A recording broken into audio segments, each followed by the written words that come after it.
네, 유주 할머니 이지영입니다. 이렇게 앉아도 될지 모르겠는데 어쨌든 서 있는 것보다는 좀 안정감이 있을 것 같아서 일단 앉아서 하겠습니다. 간증하고 나니까 갑자기 부름을 받았습니다. 상도 오빠가 제가 목요일마다 이렇게 일이 있어서 교회를 못 나오는데 한 달에 한 번은 빠지거든요.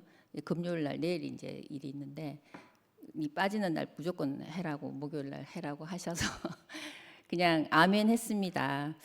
그냥 하나님이 아담아 어디 있느냐 이렇게 물었을 때 그냥 부끄러워서 숨는 자가 아니고 여기 있습니다 하고 순종하는 마음으로 그냥 할 말 없는데 그냥 은혜 받은 것만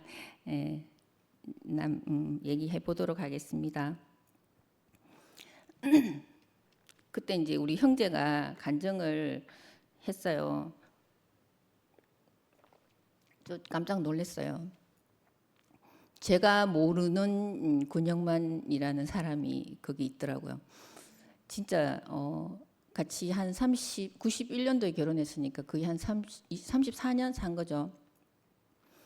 근데 전혀 저런 사람이었나라는 전혀 몰랐던 그 사람을 발견했었거든요.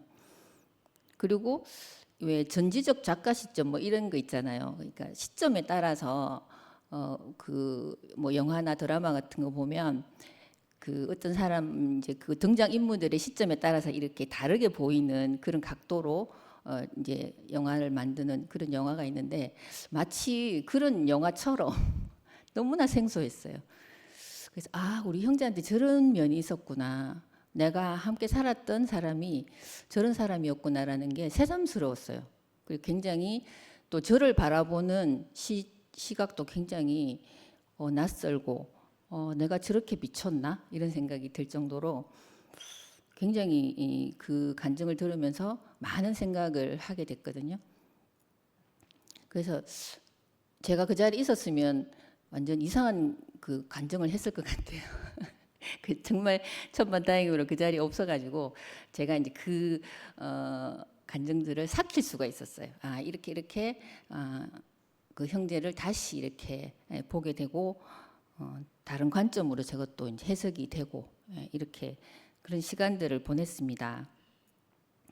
그러다가 이제 제가 창세기 말씀을 다시 보기 시작을 했어요. 성경책을 좀 읽어봐야 되겠다는 생각이 들어서 성경책을 보다가 보니까 창세기가 제일 먼저 있는데 제 첫 자리가 생각이 났어요. 제가 44세에 교회를 왔는데 제가 지금 60이니까 한 16년, 17년 전에 그 상도 오빠가 창세기 말씀을 그때 지묘동에서도 하고 호세호치 그 책방에서도 하고 이렇게 하셨는데 제가 갔을 때 막 이제 창세기 시작을 하셨더라고요. 그래서 그때 창세기 말씀을 정말 꼭꼭 씹어서 상세하게 뜻을 하나하나 풀이하셔가지고 진짜 한 장을 넘어가는데 막 한 1, 20주가 지나갈 정도로 이렇게 몇 달을 걸쳐서 이렇게 자세하게 풀어주신 창세기 말씀을 제가 또 미화한테 부탁을 해서 다시 받아가지고 듣게 됐습니다. 듣다가 보니까 그때 정말 그 둘러 앉아서 들었던 그 자리가 장면이 생각이 나면서 그때 받았던 은혜가 또 새롭게 저에게 다가왔는데요. 정말 그 상도빠는 정말 신이 내리신 말씀하시는 분인 것 같아요. 진짜 은사가 전부 다 입으로 가셨는지 어쨌든 전부 말씀을 얼마나 잘 달고 맛있게 하시는지 진짜 너무나 은혜 새롭게 그때 그 장면이 막 생생하게 이렇게 드러나면서 너무너무 감사하게 다시 그때 하셨던 말씀이 지금도 똑같이 살아 있고 지금 똑같은 말을 하죠. 말씀이 똑같아요. 그때 하나도 변한 게 없어요. 성경이 변한 게 없듯이 오빠의 해석이나 또 우리 목사님 이열래 목사님을 통해서 받은 그 은혜를 그대로 생생하게 자기 했던 그 환경과 함께 이렇게 풀어내 주시는 그 장면들이 너무나 이제 감사했습니다. 제가 오늘까지 한 43번, 44번까지 들었거든요. 50번까지 하셨는데 1, 2, 3장 가지고 거의 한 30 몇 번까지 하시고 30 몇 주 하시고 뒤편에는 좀 굉장히 빠르게 이렇게 지나가셔서 말씀을 하셨어요. 하여튼 너무 은혜가 많이 됐습니다. 저는 그 제 얘기를 잠깐 드리면 저는 어릴 때 이제 태어났을 때 제가 이제 오빠 있고 언니 있고 저가 이제 3남매 중에 막내거든요. 그러니까 막내로 태어났는데 제가 태어나고 아버지 사업이 굉장히 잘 되셨대요. 그래서 제가 이제 뭐 이렇게 복이 많다 이렇게 얘기도 했는데 하여튼 어릴 때부터 이제 집이 좀 부유했어요. 그래서 초등학교 다닐 때 뭐 집에 이제 막 기사분도 딸린 자가용이 있고 막 이렇게 굉장히 잘 살았거든요. 그러다 보니까 지난주에 우리 술 모임에서 이제 뭐 그런 분들을 양반이다 뭐 이렇게 표현하던데 우리 아버지께서 두 집 살림을 하셨어요. 그래서 이제 그 제가 초등학교 2학년 때부터 그게 제가 인식을 이제 인지할 정도였으니까. 근데 저는 그게 굉장히 창피했었어요. 부끄럽고. 그러니까 돈은 많은데 뭔가 이 정상이 아니다라는 생각을 하고 그러니까 우리 엄마의 눈물을 이렇게 보면서 살았죠. 그러니까 또 아버지는 너무 당당하게 또 그렇게 사시더라고요. 그래서 저는 우리 삼남매는 그런 아버지를 굉장히 원망을 하고 또 이렇게 경제적인 어떤 보상이 너무나 당연하다고 이렇게 받았어요. 그래서 절대로 내가 경제 활동은 하지 않겠다. 그래서 결혼할 때까지 저는 직장 생활도 하지 않고 아버지 등골을 빼면서 이제 그렇게 살았었거든요. 이제 삼남매 모두 이제 그렇게 아버지가 해주시는 경제적인 그런 이제 그 보상을 받았습니다. 당연하게 받고 거기에 대해서 감사도 전혀 없었어요. 이제 그렇게 살았는데 근데 참 아이러니한 게 부모님의 그떤 뭐 불행한 결혼 생활, 행복해지 보이지 않는 결혼 생활을 보면서 저도 또 결혼으로 어떤 그걸 보상이 아닌 결혼으로 어떻게 도피하려는 이상한 그런 그게 있었던 것 같아요. 그게 이제 우리 엄마가 이제 이렇게 답답하니까 여기저기 뭘 보러 다니시잖아요. 이제 절에 다니시고 하니까. 그리고 저보고 이제 넌 좋은 남편을 만날 거다. 아주 시집을 잘 간단다. 이런 얘기를 하신 거예요. 그래서 그걸 이제 100% 믿고 싶었어요. 그래서 이제 공부도 대충 해서 이제 좋은데 시집 가야지 이런 생각만 한 거예요. 그래서 대학을 좋은데 시집 가려고 간판 이제 딴다고 딴 거죠. 진짜 웃기잖아요. 지금 생각하니까 엄마가 이제 그런 상황이면 그냥 공부 열심히 해서 네가 자립을 해야 된다 이렇게 가르쳐야 될 텐데 시집 잘 간다고 결혼으로 그냥 이렇게 정말 저 지금 생각해도 이게 무슨 조화인지 모르겠어요. 제가 이제 엄마한테도 늘 이혼해라고 얘기했어요. 너무 불행해 보여서. 근데 이제 우리 엄마가 이제 이혼을 못 하신 이유가 그 경제적인 자립이 안 되시니까. 이제 요즘 그렇잖아요. 요즘 이혼이 많은 이유가 여성분들이 경제적인 자립을 하고 나오니까 아마 이제 이혼도 쉬워진 것 같아요. 과거에는 뭐 자식들 때문에 못한다 하지만 그 뒷배경에는 결국은 경제적인 자립이 안 돼서 이혼을 못 하시지 않았나 이런 생각을 지금 합니다. 그래서 이제 그 엄마의 무능력함이 참 싫었지만 어쨌든 뭐 그렇게 뭐 결혼 전까지는 이제 그렇게 살았는데 근데 엄마는 굉장히 저한테 사랑을 우리 엄마 아시는 분도 계실 거예요. 이제 교회 저랑 같이 거의 한 10여 년 다니셨는데 누구지 그 영화 오빠 언니 이름 뭐죠? 언니가 지난주에 그러더라고. 너 엄마는 정말 사람이 너무 좋으시던데 너는 왜 그렇게 싸가지가 없어 보였는지 모르겠다.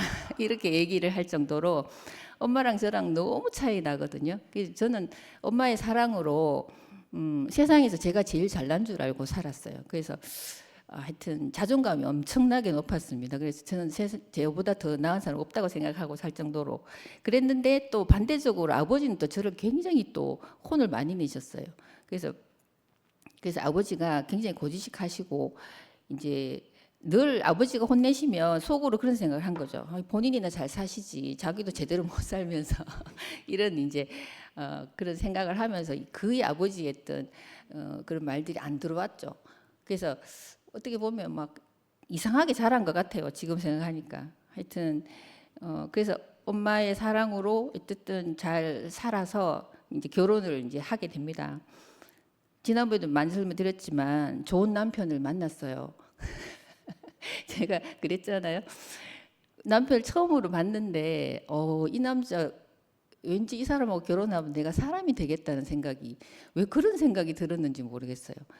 그때 제가 굉장히 자존감이 떨어져 있을 때인데 바닥일 때인데 이 사람하고 살면 내가 만만치 않겠다. 내 맘대로 못 살겠구나. 이런 생각이 딱 드니까 내 맘대로 못 살면 내가 사람이 되겠네. 이런 생각이 이상하게 들었었어요.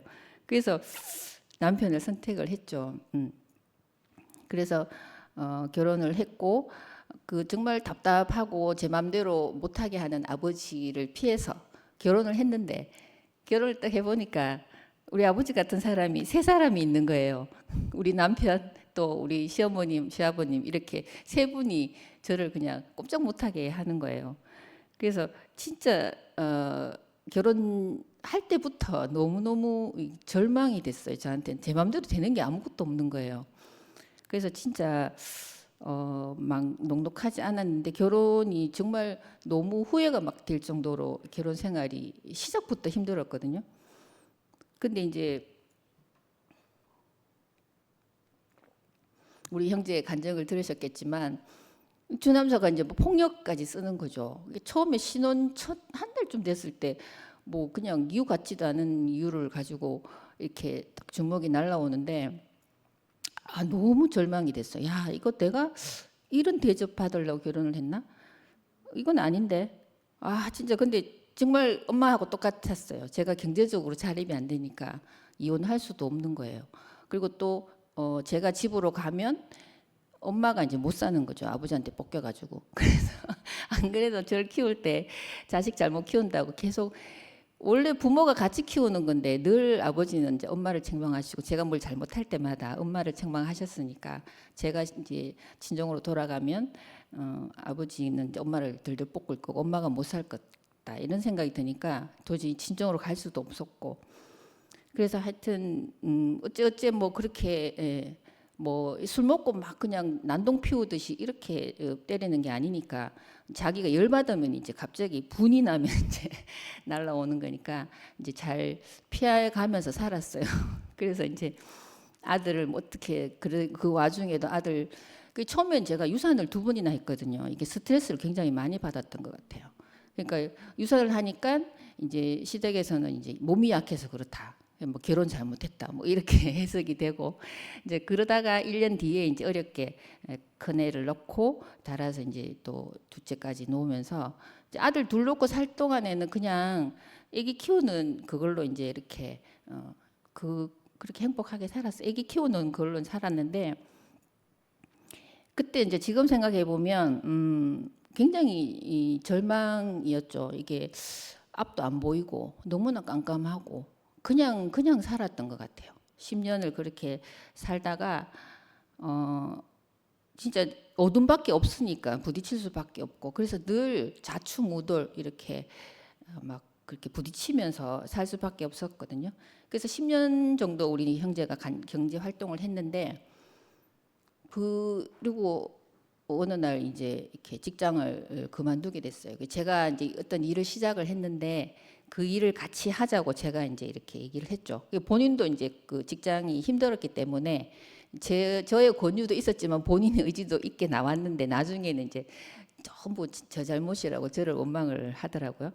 그래서 이제 일단은 제가 이제 집 밖으로 나오게 됐어요. 10년 살고 나와서 경제활동을 제가 2000년도부터 시작을 했는데 나와서 이제 일을 하다 보니까 저를 이제 재발견하게 된 거죠. 제가 이제 집에서 살림할 여자가 아닌 거예요. 근데 제가 현모양처를 꿈을 꾸고 산 거예요. 그러니까 꿈도 야무졌던 거예요. 그러니까 저는 이제 집에서 살림할 수 있는 그런 사람이 아니었던 거예요. 나와서 활동하는 게 훨씬 저는 이제 행복했어요. 그래서 나와서 이제 일을 하기 시작을 하면서 저는 이제 숨통이 트였고 그러다가 제가 만난 게 이제 우리 성선이 자매님을 만났습니다. 그 같이 일을 하는 곳에서 선이를 만나서 이제 둘이가 이제 함께 의기투합하는 점이 뭔가 하면 남편이 경제적으로 뭔가 흡족하지 못한 점 이런 부분을 서로가 이제 공유하면서 마음이 하나가 돼서 이제 서로 이렇게 얘기를 많이 했었어요.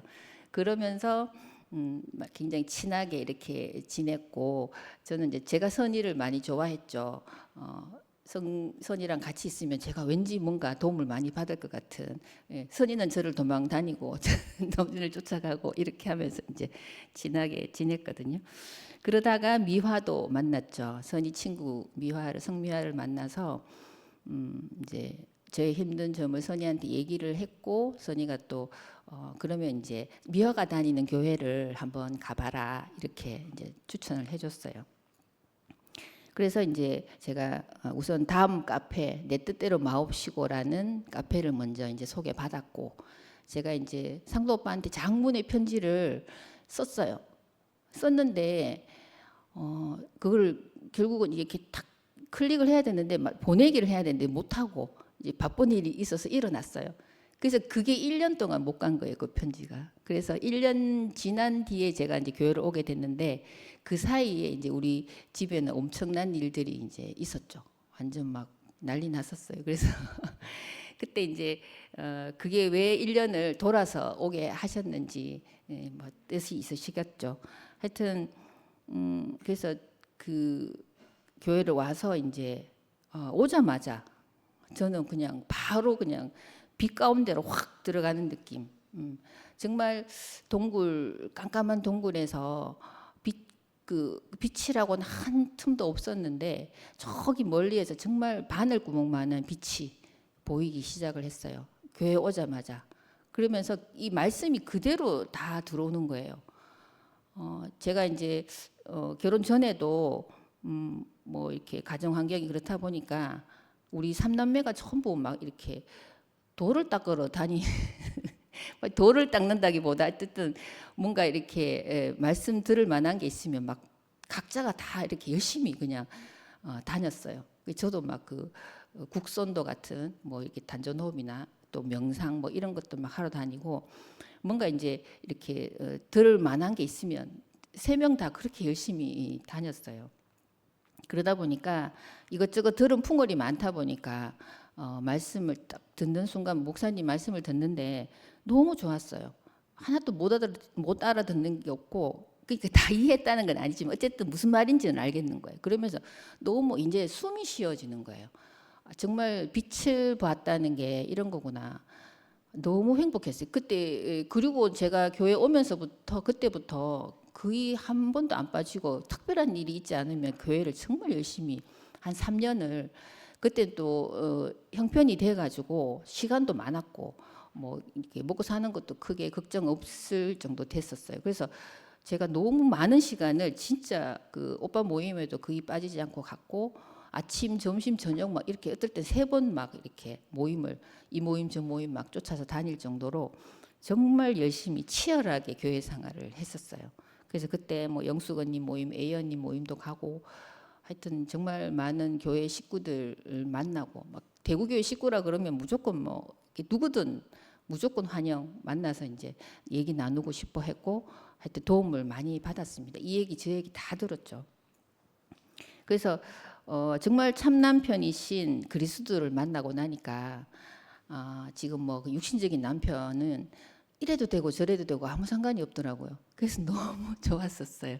그래서 제가 이제 남편하고 막 찢고 뽑고 막 집에서 계속 소리를 지르고 막 이렇게 아들 둘 키우면서 막 너무 험난한 생활을 한다고 제가 생각을 했었거든요.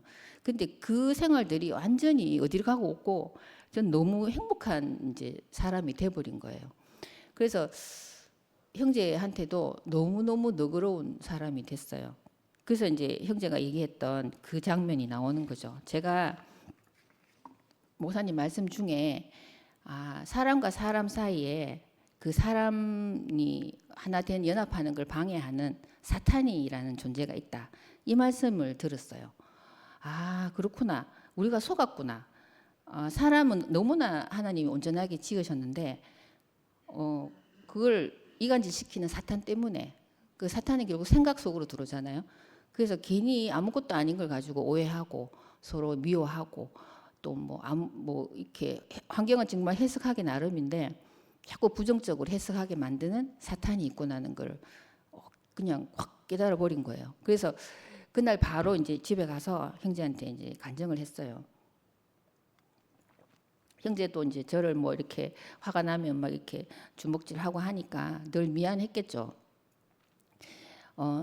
전에 이제 한번 막 이렇게 우리는 어머님한테 정말 못할 짓 많이 한 것 같아요. 뻑하면 이혼한다고 쫓아가가지고 지금 생각하니까 너무 죄송한데 하여튼 자식이 사내 못 사내 하면 부모님이 얼마나 힘들겠어요. 근데 우리는 정말 그 생활을 한참 동안 한 20년 했던 것 같아요. 그래서 계속 이제 그렇게 힘들게 했는데 결국은 그 아무것도 아닌 거 가지고 그때 우리 어머님이 그런 얘기 하셨어요. 얘야 우리 그 형만이가 얼마나 착하고 순한지 아나 이렇게 얘기하는 거예요. 그래서 제가 너무 기가 막혔어요. 아니 어떻게 주먹질하는 남자가 순하고 착한 거냐고. 그래서 정말 어머님은 참 아들을 모르시군요 이렇게 얘기했는데 나중에 제가 교회 와서 보니까 우리 형제가 정말 좋은 사람이었더라고요. 이거 환경이 그렇게 속이는 거죠. 그래서 그 사람이 나빠서 그런 게 아니고 이제 속이는 자가 있으니까 또 이렇게 너무 순수하니까 이제 그게 이렇게 들어가 버린 거라는 해석이 됐습니다. 그래서 형제한테 여보 오늘 내가 목사님 말씀을 들었는데 사람은 아무 문제가 없단다. 그러니까 당신도 아무 문제가 없어. 그러니까 우리를 속이는 사탄이란 존재가 있대. 그래서 우리가 이렇게 부딪히고 사는 거야. 그러니까 그것만 인식을 하면 아무 문제가 없다고 한다. 이렇게 목사님이 말씀하셨다고 근거를 밝히면서 형제한테 간증을 하게 된 거예요. 그때 형제는 아무 말을 안 했는데 나중에 교회 와서 자기가 간증을 하는 거 들어보니까 그때 굉장히 충격적이었나 봐요. 자기는 늘 이렇게 미안해하고 살고 있었는데 제가 이제 면제를 해주는 듯한 그런 느낌이 들었나 봐요. 그래서 굉장히 충격적이었다고 얘기를 하더라고요. 그리고 또 어느 날 이렇게 누워 있는데 비 오는 날 이제 그 잘라고 누워 있는데 감사해 막 너무 은혜가 밀려오는 거예요. 그냥 우리 집은 너무 초라했어요. 13평짜리 아파트 방 2개에 진짜 아들은 키는 180 둘 다 넘죠. 덩치도 있죠. 남자 셋에 저랑 4식구가 13평 아파트에 산다고 생각해 보세요. 늘 둘이서 이제 지나가면 부딪혀갖고 이렇게 비켜갖고 가야 될 정도로 굉장히 좁은 집에 살았는데 그냥 따뜻한 방에 비 오는 날 누워 있는데 너무 감사한 거예요. 그래서 우리 형제 팔 베개를 하고 누워가지고 감사하다고 눈물을 흘리면서 간증을 했어요. 그냥 우리 형제가 사실 이렇게 정권하는 건 다 알잖아요. 주식을 해갖고 다 쫄딱 말아 먹고 그래도 이제 그 집 월세로 살다가 이제 어머님이 이제 그 집을 이렇게 전세로 마련해 주셨거든요. 그래서 그것도 너무 감사한 거예요. 그래서 당신 그래 어머님이 이렇게 집을 해주셔서 당신이 있어서 이렇게 우리가 너무 따뜻한 집에서 살게 됐다. 이렇게 이제 간증을 하게 됐죠. 눈물을 흘리면서 간증을 하니까 우리 형제가 또 거기 또 감동을 먹었었나 봐요. 그래서 그 얘기도 전에 와서 간증을 하더라고요. 그리고 또 정말 우리가 진짜 가인과 아벨 오늘 그 얘기를 또 상도 오빠가 쭉 불어서 얘기를 많이 해주시던데 가인은 이제 우리가 결국 생명과를 먹어야 되는데 선악과를 먹어버렸잖아요. 그래서 우리가 이제 획득하고 뭐 그냥 뭔가 명예를 내놓고 뭔가 이렇게 내가 어떤 제사를 지내는데 뭔가 전시물을 내놔야 될 것처럼 우리가 이제 착각을 하는데 정말 생명이 전부고 숨이 전부다라는 것만 인정을 하면 이제 그걸로 이제 존재 자체로 드려지는 그 아벨의 제사를 하나님이 연락하신 것처럼 정말 생명이 숨이 다구나라는 것을 이제 인식을 하게 되고 보니까 그 친정 아버지에 대한 어떤 감사가 너무너무 많이 밀려왔었어요. 그리고 또 제가 결혼해서 살아보니까 정말 마음에 안 맞는 배우자와 함께 사는 게 얼마나 힘이 드는지 그것도 같이 이해를 하게 된 거죠. 그래서 우리 아버지 엄마가 정말 안 맞았거든요. 그래서 야 진짜 아버지도 힘들었겠다는 이제 그런 마음이 들더라고요. 그래서 아버지께 이제 우리 형제가 딱 한 번 이제 거기에 대해서 친정에 대해서 한마디 한 게 있었거든요. 그래서 그 이후로 제가 10년을 친정을 안 갔어요. 그래서 그러다가 뭐 교회를 만나고 아버지에 대해서 돌아가시기 전에 내가 이 표현을 해야겠다는 생각이 들고 또 아버지를 찾아뵈야겠다는 생각이 들어서 이제 교회를 오고부터 이제 친정을 이제 가게 됐거든요. 가서 이제 아버지께 진심을 다해서 감사를 드렸어요. 저를 낳아주시고 또 대학까지 공부시켜 주시고 또 결혼도 시켜주시고 일단 아버지께서 우리에게 해주신 경제적인 어떤 그런 보상들이 얼마나 감사한지 정말 진심을 다해서 낳아주셔서 감사하고 길러주셔서 감사하다는 표현을 제가 아버지를 꼭 끌어안으면서 이제 표현을 했거든요. 그래 했기 때문에 제가 아버지가 돌아가셔도 한이 남질 않더라고요. 만약에 그 표현을 못했더라면 정말 지금도 한이 남을 것 같은데 그래서 그때 그 장면을 우리 형제가 보고 또 깜짝 놀랐다고 하더라고요. 제가 아버지에게 어떤 감정을 갖고 있는지 알고 있는데 그날 그런 표현을 보면서 우리 형제도 이제 깜짝 놀랐다고 얘기를 했어요. 이제 그러고 나서 우리 형제가 바로 교회를 오게 됐습니다. 한 3년 제가 교회 오고 한 3년 너무 제가 교회로 가다 보니까 형제하고 싸울 시간도 없고 뭐 이렇게 저렇게 뭐 이렇게 뭐 할 시간도 없어가지고 집이 조용해진 거죠. 심심했나 봐요. 그래서 교회로 왔습니다. 그래서 우리 영수 오빠가 얘기하신 것처럼 그때 농장에 우리 아들이 그 닭 병아리 키우고 싶어서 갖는 그 계기로 해서 우리 형제를 이제 영수 오빠한테 맡기고 그렇게 우리 형제의 교회 생활이 시작이 됐는데 깜짝 놀랐어요. 진짜 교회를 와서 형제로 만나는 우리 권영만 형제님은 완전 딴 사람이었어요. 저한테서는 절대로 볼 수 없는 너무너무 순수하고 진짜 순전한 그런 형제더라고요. 그래서 교회에서 얼마나 사랑을 많이 받는지 진짜 자기가 살아온 인생에서 제일 많은 사랑을 받지 않았을까. 물론 집에서도 사랑을 받은 자녀였지만 교회에서 이제 형제들한테서 받는 그 사랑이 정말 넉넉했을 거란 생각이 듭니다. 그래서 이거는 교회로 오는 길은 누가 오고 싶다고 올 수 있는 게 아니고 진짜 부름 받은 자만 오게 되는데 하여튼 우리 형제도 저와 별개로 교회를 오게 된 거죠.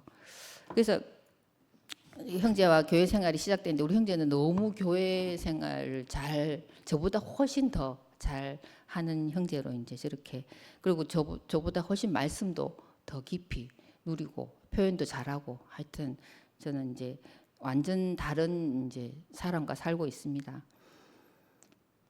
근데 제가 이제 교회를 와서 정말 당황했던 게 뭐가 있었냐면 저는 이제 그 교회 올 때 제가 이제 그 일을 다들 뭐 싫어하는 다단계 사업을 네트워크 마케팅이라고 좋게 표현하는 그 일을 하고 있었거든요. 그래서 그때도 상도 오빠 말씀에도 이제 나오던데 제가 이제 그런 말을 했어요. 우리는 이제 항상 할 수 있다 막 이런 걸 외치거든요. 누구든지 뭐 가능성 있다 이렇게 외치는데 교회 오니까 전부 할 수 없다라고 얘기를 하는 거예요. 아무것도 할 수 없는 그냥 그냥 사람이기만 하면 되고 아무것도 안 해도 되고 뭐 이렇게 하니까 힘이 쭉 빠지니까 일을 못 하겠는 거예요. 그러면서 또 2차 저차 뭐 하여튼 그 일이 이제 제가 하는 일이 거의 끝나가는 상황이라서 제가 또 대학에서 심리학을 전공하고 하다 보니까 그때 언니들이 한창 상담 교사 뭐 이렇게 자격증 받으면서 이렇게 그쪽으로 학교로 많이 이렇게 가고 있으실 때더라고요. 그래서 저도 이제 같이 이렇게 상담 봉사 같은 거 또 교육청에서 학습 코칭하는 이런 일을 하면서 이제 그냥 편하게 교회 생활을 했습니다. 근데 사실 이런 일들이 뭐 계약직이고 하다 보니까 사실 우리가 형제가 뭐 거의 경제 활동을 안 하는 상황에서 제가 그걸로 애들 공부시키고 이렇게 먹고 살기가 참 빡빡하더라고요. 그러고 있던 차에 정말 아이러니하게도 교회 오빠가 저에게 다단계를 또 소개를 했어요. 그래서 제가 이제 지금 하고 있는 애터미라는 사업을 이제 시작하게 됐습니다. 한 1년 반 정도는 정말 많은 일들이 있었어요. 그래서 정말 이거 나 교회 왔는데 왜 나에게 이런 일을 하게 하고 왜 오빠는 이렇게 나를 힘들게 하지? 이런 생각이 들어서 굉장히 원망도 많이 됐고 그 오빠에 대해서 많이 이렇게 막 싣고 다녔어요. 그래서 그 오빠도 창세기 오빠인데 다 뭐 가짜다라고 얘기를 하고 막 목사님한테 가서도 막 얘기하고 막 이렇게 저는 제 억울함을 막 얘기를 했었거든요. 그래서 그 먹고 사는 일은 어쩔 수 없이 해야 되고, 그래서 저는 이제 그 일을 지금도 하고 있는데 최근에 이제 그 답이 이렇게 알아졌어요. 왜 저에게 그런 일을 이제 오빠가 전했고, 그래서 이번에 제가 그 우리 아버님 문상을 오신 그 오빠에게 얘기를 어떻게 자연스럽게 한참 동안 하게 됐어요. 제가 이제 최근에 새롭게 알아진 일 얘기에 대해서 마음에 대해서 쭉 얘기를 하면서 그 오빠도 굉장히 불편해했었는데 제가 거기에 대해서 쫙 다 풀어드렸어요. 그리고 괜찮다고 이제는 마음 편하게 생각하셔도 되고 감사한만 남았다고 제가 표현을 하게 됐거든요. 그래서 지금 제가 이제 이렇게 알아진 거는 뭐냐 하면 지금 제가 하고 있는 그 애텀이라는 회사에 그 회장님이 박한길 회장님이라는 분이 있거든요. 그분이 이제 이런 얘기를 많이 하세요. 먹고 사는 일 말고 하나님이 우리에게 맡기신 일이 있다. 그게 하나님 집안 일이다. 이렇게 얘기를 하면서 이게 요즘은 이제 비즈니스 에즈 미션이라고 해가지고 그 세상을 향한 선한 영향을 끼치는 그 비즈니스를 복음으로 전하는 그런 수단이 된 기업을 이제 우리 BAM이라고 해가지고 그런 얘기를 많이 하거든요. 그래서 이분이 그 먹고 사는 문제를 그냥 맡겨라. 그리고 이제 우리는 이제 이 세미나를 할 때 마지막에 꼭 복음을 전해요. 그래서 돈을 많이 벌든 적게 벌든 어쨌든 그 세미나에 오신 분들은 복음을 듣고 가는 거죠. 그래서 그 대부분이 교회를 나가게 돼요. 가까운 교회를 나가라고 얘기를 하거든요. 그래서 전도를 실시 교회에서 하는 전도보다 저는 제가 생각할 땐 그분이 하는 전도가 훨씬 양이 많다라는 생각이 들 정도로 누구든지 정말 수천 명, 수만 명을 상대로 이렇게 전도를 하기 때문에 이제 그게 계속 그 매주 반복이 되다 보니까 굉장히 많은 사람이 이 교회를 하나님을 믿게 되고 또 개종도 하게 되고 뭐 이렇게 복음을 전하는 그런 일들이 일어나고 있습니다. 그래서 저는 그게 저도 이제 그 길 매주 가다 보니까 이게 물론 이제 전도하는 내용은 사실 처음에 저희가 너무 이렇게 그분은 죽어서 가는 천국을 얘기를 하기 때문에 조금 다르게 느껴지는데 어쨌든 뭐 어떻게든 하나님을 알게 하는 데는 굉장히 큰 역할을 한다라고 보거든요. 그래서 제가 처음에는 그분을 우리 교회로 이제 전도하려고 책도 우리 목사님 책도 막 전달하고 했었어요. 그 목사님한테 얘기하니까 인생의 해답이라는 책을 전해라 하시더라고요. 그래서 그것도 책도 전하고 이렇게 이제 택배로 보냈거든요. 뭐 보셨는지 어쨌는지 모르지만 제가 아직은 그분을 만나서 뭐 이렇게 얘기할 수 있는 단계가 안 돼서 급이 안 돼가지고 지금은 이제 언젠가는 만나게 되겠죠. 어쨌든 제가 이제 요즘 느끼는 저의 사명 뭐 이런 것들은 정말 그 먹고 사는 문제를 하나님께 맡겨라 그런 얘기를 많이 하거든요. 그러니까 삶의 중심이 복음을 전하는 것으로 주업이 복음을 전하는 것이 되어야 한다 이런 얘기를 들어요. 그래서 결국은 우리가 이제 제가 그 깜깜하고 어두운 그 터널을 말씀이라는 그 빛으로 탈출해 나왔던 것처럼 세상에 있던 빛이 되는 사람이 되어야 되고 또 욕심을 버리려고 노력하는 게 아니고 그리고 더 좋은 것을 채우려고 그리고 욕심을 버리는 것이 아니고 더 좋은 것으로 채워버리는 거죠.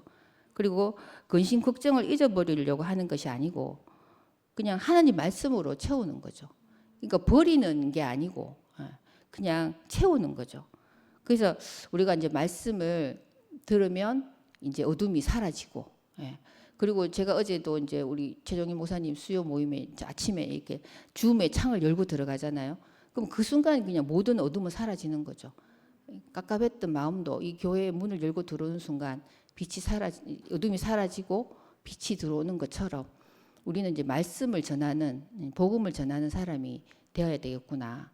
그러면서 진짜 우리 그 애터미 제가 일을 하고 있는 이 사업이 먹고 사는 문제가 아니구나라는 생각이 들었어요. 그러고 나니까 그 오빠에게 너무너무 감사한 거예요. 그리고 그 회사의 사운도 너무 좋거든요. 일단 영혼을 소중히 여긴다가 처음 시작이에요. 그리고 마지막에 겸손이 생긴다거든요. 정말 영혼을 소중히 여기면서 겸손이 생긴다. 우리 순에 의영 오빠 계시는데 그 오빠가 이렇게 우리 문상 오셔가지고 얘기를 또 한참 했어요. 형제가 또 다른 분 또 응대를 해야 돼가지고 이렇게 굉장히 어색한 처음으로 만나서 얘기를 하는 사이가 됐었는데 한참 얘기를 하는데 저도 오빠를 잘 몰랐는데 오빠가 그런 얘기 하시는 거예요. 저는 오빠가 이제 그냥 왔다 갔다 하시는 분인 줄 알았거든요. 언니 저기 계시네. 근데 이 교회는 사람을 중요하게 생각하는 것 같다. 이렇게 얘기하시는 거예요. 야, 그래서 오빠는 정말 핵심을 보시는구나 이런 생각이 들었어요. 그러면서 정말 이 사람을 소중히 여기는 그 마음이 제가 하고 있는 일이나 또 이 교회나 똑같은 마음이다. 그러니까 하나님 마음을 아는 것이 너무너무 중요하구나. 그래서 결국은 우리가 이제 하나님이 먹고 사는 문제를 해결해 주실 거라고 믿고 그냥 나는 복음을 전하는 일을 하다 보면 일은 되겠구나 이런 생각이 들면서 요즘 마음이 너무너무 편하고 일도 잘 되고 막 그래요. 그래서 일에 연연하지 않는 그런 사람이 되어가고 있습니다. 그래서 제가 이제 성경 말씀은 전 잘 모릅니다. 모르고 어떤 그 뭐 이렇게 해석도 잘 안 되고 하는데 오늘 우리 형제가 제가 또 좋아하는 글귀기도 하고 형제가 이 얘기를 이 구절을 얘기해봐라 하더라고요. 진짜 욥기 1장 21절에서 22절 주신 이도 여호와시요 거두신 이도 여호와시니 여호와의 이름이 찬송을 받을지니이다. 그러니까 오늘도 제가 이제 뭐 특별한 뭐 찬송 듣고 싶은 게 있냐고 언니가 물으셨는데 뭐 은혜 아니면 은혜 뭐 이런 걸 부탁할까 했는데 오늘 또 그냥 어쩌다 지나갔는데 오늘 불러주신 그 찬송이 너무 저한테 딱 적합한 찬송이었네요. 주님이 알아서 다 하시겠죠. 그러니까 그냥 알아서 해주세요라고 맡겨버리니까 이렇게 편하고 좋은 걸 왜 그렇게 아둥바둥 살았나. 지금부터 제가 이제 원래 제가 60이 되었는데 정말 편하게 앞으로 죽을 때까지 살 것 같아요. 제가 오늘도 정말 뭘 어떻게 해야 되나 막 굉장히 고민하면서 왔는데 그냥 이런 생각을 했습니다. 우리 아버님 가시는 걸 보니까 나도 언젠가는 가는데 우리 애들한테 엄마는 이렇게 살았고 교회를 만나서 이렇게 행복하게 누리다 간다라고 하는 제 간정이 길이 이 영상으로 남아서 우리 애들에게 전해졌으면 좋겠고 우리 아들도 그런 얘기 합니다. 우리 큰아들이 교회를 좋아하거든요. 엄마 아빠가 교회를 가서 자기들이 너무 잘 자랐다고 이렇게 교회에 대한 감사를 늘 잃지 않고 있습니다. 이상 제가 뭐 주저리 뭐 이렇게 이런저런 말씀을 드렸는데 지금 저에 있던 그 상태 뭐 이런 말씀을 드린 거라고 생각하시고 부족한 점이 있더라도 넓은 아량으로 이해해 주시기 바랍니다. 자, 마지막 기도 드리겠습니다. 감사하신 아버지 하나님, 이 세상 살아가는 동안 세상 물질의 종노릇하지 않고 존재로 하나님 마음에 흡족한 사람이 되어 세상에 선한 영향력을 끼칠 수 있는 사람으로 살 수 있게 인도하여 주옵소서. 예수님 이름으로 기도드립니다. 아멘. 감사합니다.